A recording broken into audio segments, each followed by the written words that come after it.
हाँ जी। तो सुनने में आ रहा है कि भोजपुरी इंडस्ट्री के मसूरी लाल ने फिर कुछ बोला है पवन भैया के लिए। देखो मेरी बात सुनो, अभी वैसे भी रोस्टिंग मोड ऑन है, पकड़ के पेल दूं तो बोलना मत कि बोल दिया।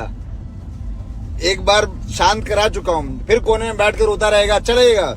इतने दिन से चुप हूँ, नहीं बोलता हूँ क्योंकि सब लोग सही हो गए हैं, सब लोग मिल लिए हैं, आपस में काम करने लगे हैं। फिर बोलना चालू कर दे पवन भैया के लिए। तुझे जिसके बारे में बोलना है बोल भाई, उनके बारे में मत बोल।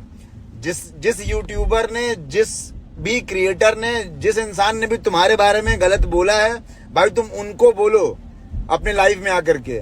पवन भैया ने थोड़ी सबको फोन करके बोले हैं कि भाई इसके लिए ऐसा बोलो, इसके लिए नहीं। उनको काम करने से फुर्सत नहीं है और तुम्हें लाइव आने से फुर्सत नहीं है। फिर बता रहा हूं मैं, अभी गलत हो जाएगा भाई। डोंट पोक मी। हाँ जी।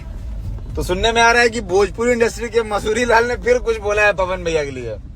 देखो मेरी बात सुनो, अभी वैसे भी रोस्टिंग मोड ऑन है, पकड़ के पेल दूं तो बोलना मत कि बोल दिया।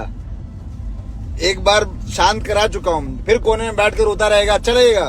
इतने दिन से चुप हूँ, नहीं बोलता हूँ क्योंकि सब लोग सही हो गए हैं, सब लोग मिल लिए हैं, आपस में काम करने लगे हैं। फिर बोलना चालू कर दे पवन भैया के लिए। तुझे जिसके बारे में बोलना है बोल भाई, उनके बारे में मत बोल।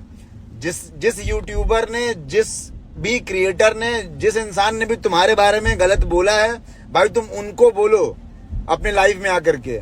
पवन भैया ने थोड़ी सबको फोन करके बोले हैं कि भाई इसके लिए ऐसा बोलो, इसके लिए नहीं। उनको काम करने से फुर्सत नहीं है और तुम्हें लाइव आने से फुर्सत नहीं है। फिर बता रहा हूं मैं, अभी गलत हो जाएगा भाई। डोंट पोक मी।